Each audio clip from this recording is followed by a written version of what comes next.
ವೀಕ್ಷಕರೇ,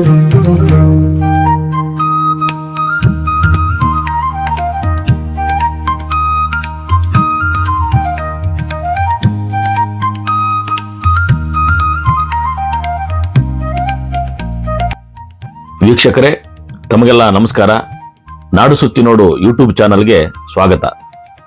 ನಾವು ಇಂದು ಉತ್ತರ ಕನ್ನಡ ಜಿಲ್ಲೆಯ ಶಿರಸಿಯಿಂದ 15 ಕಿಲೋಮೀಟರ್ ದೂರದಲ್ಲಿರುವ ಶಾಲ್ಮಲಾ ನದಿಯ ದಡದಲ್ಲೇ ನಿರ್ಮಿಸಲಾಗಿರುವ ಸುಂದರವಾದ ಸಹಸ್ರಲಿಂಗಗಳಿರುವ ಸ್ಥಳಕ್ಕೆ ಭೇಟಿ ನೀಡೋಣ.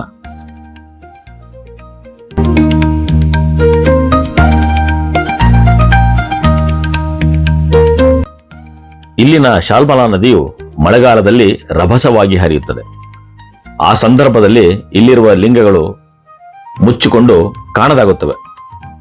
ಇಲ್ಲಿನ ಶಿವಲಿಂಗಗಳು ಒಟ್ಟು 16 ಕಿಲೋಮೀಟರ್ ವ್ಯಾಪ್ತಿಯಲ್ಲಿ ವ್ಯಾಪಿಸಿದ್ದಾವೆ.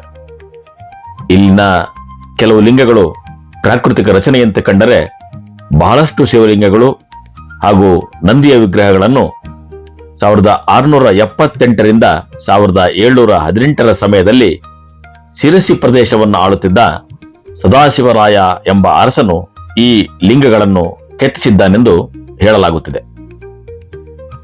ಪರಶಿವನ ಪರಮಭಕ್ತನಾದ ಈತನು ಇಲ್ಲಿ ಹರಿಯುತ್ತಿರುವ ಪ್ರಶಾಂತ ಶಾಲ್ಮಲಾ ನದಿಯ ತಟದ ಬಂಡೆಗಳ ಮೇಲೆ ಮತ್ತು ನೀರೊಳಗಿನ ಹೆಬ್ಬಂಡೆಗಳ ಮೇಲೆ ಹೀಗೆ ಎಲ್ಲೆಂದರಲ್ಲಿ ಶಿವಲಿಂಗಗಳನ್ನು ಕೆತ್ತಿಸಿದ್ದಾನೆ. ಈ ಸಹಸ್ರಲಿಂಗ ಕ್ಷೇತ್ರವು ಐತಿಹಾಸಿಕ ಮಹತ್ವವನ್ನು ಹೊಂದಿದ್ದು, ಕಲರವದಿಂದ ಹರಿಯುವ ನದಿಯ ನಡುವೆ ಕಂಗೊಳಿಸುವ ಶಿವಲಿಂಗಗಳನ್ನು ನೋಡಿದಾಗ ಮನಸ್ಸಿಗೆ ಹೇಳತೀರದ ಆನಂದವಾಗುತ್ತದೆ.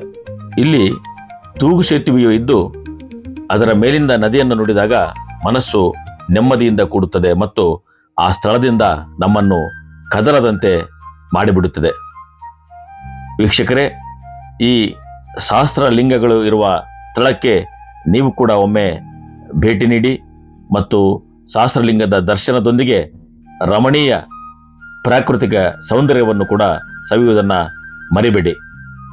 ಮತ್ತೊಮ್ಮೆ ಮತ್ತೊಂದು ಸ್ಥಳದೊಂದಿಗೆ ಭೇಟಿ ಮಾಡೋಣ. ಅಲ್ಲಿವರೆಗೆ ನಮಸ್ಕಾರ. ನಾಡು ಸುತ್ತಿ ನೋಡು ಯೂಟ್ಯೂಬ್ ಚಾನಲನ್ನು ಸಬ್ಸ್ಕ್ರೈಬ್ ಮಾಡಿ, ಶೇರ್ ಮಾಡಿ ಮತ್ತು ಲೈಕ್ ಮಾಡೋದನ್ನು ಮರಿಬೇಡಿ. Thank you.